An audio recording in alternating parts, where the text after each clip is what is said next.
here's a quick review of the pulling the puddle technique. Mix only enough water with your pigment to create a consistency that's about like 2% milk. You want it to be able to flow. You don't want it to be too thick and you don't want it to be too thin. It can be thin when you want a really light value, but if you want a good strong color, you want to make sure not to use too much water. I'll do a larger section here and then I'll go in and show you that it's the same technique in a small section. You want to keep the puddle going. You start at one end. When it's little like this, you have to be very, very careful, but you still want a puddle. Can you see that puddle?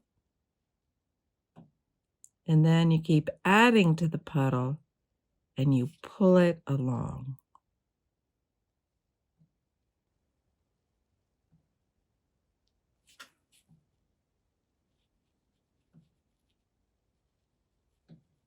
And you work somewhat quickly, but only as fast as you can control your puddle. All edges of the puddle must remain wet or it will dry and you'll get a streak. So just keep that puddle going to the very end of your shape.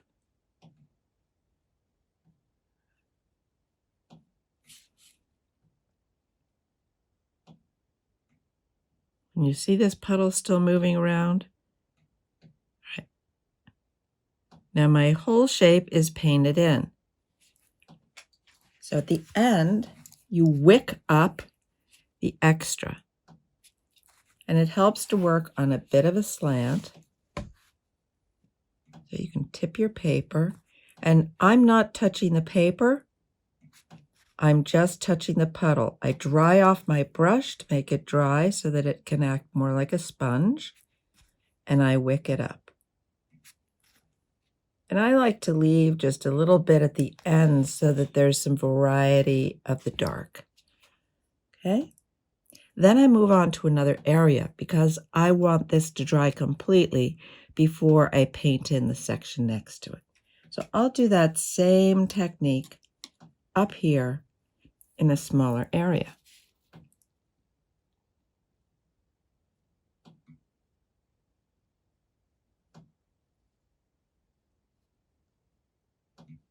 And I fill it, I drag the puddle. Can you see that I still have a puddle?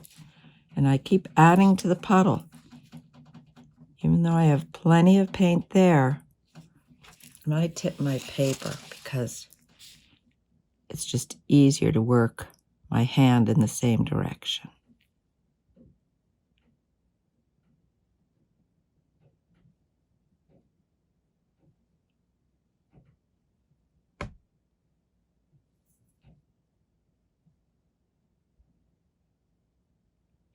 Notice that at the end, I'll work into the puddle just so that I can get the fine tip. Now I wick off.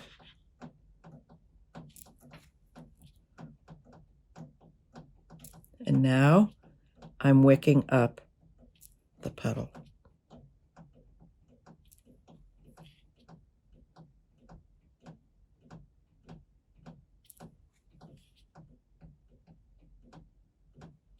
Now there's a teeny weeny shape there and a teeny shape there. So I'm going to make each one of those slightly different color, just a little bit different.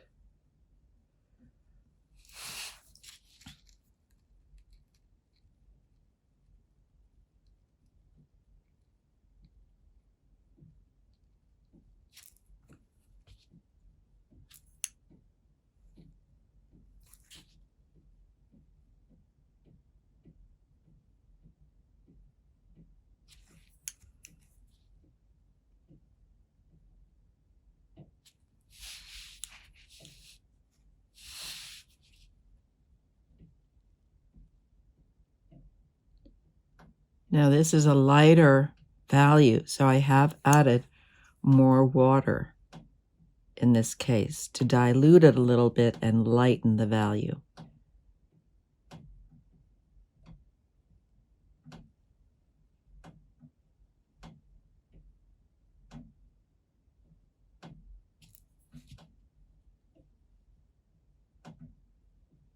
am still pulling the puddle. I'm not painting with dry strokes of a brush. Just moving it around. It's almost like working with clay.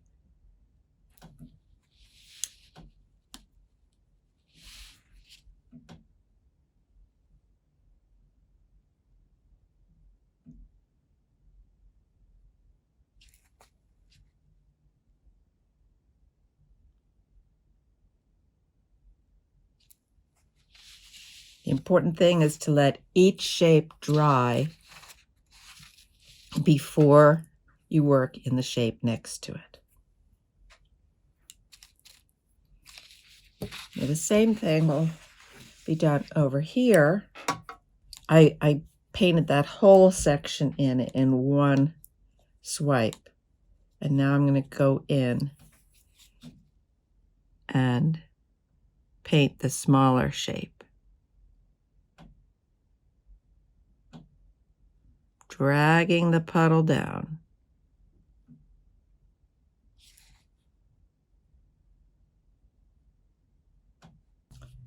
And very slowly, I'll work around the whole painting this way.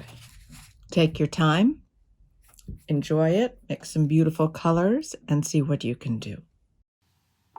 All three of these paintings were created using the Pulling the Puddle technique. Give it a try and have a good time.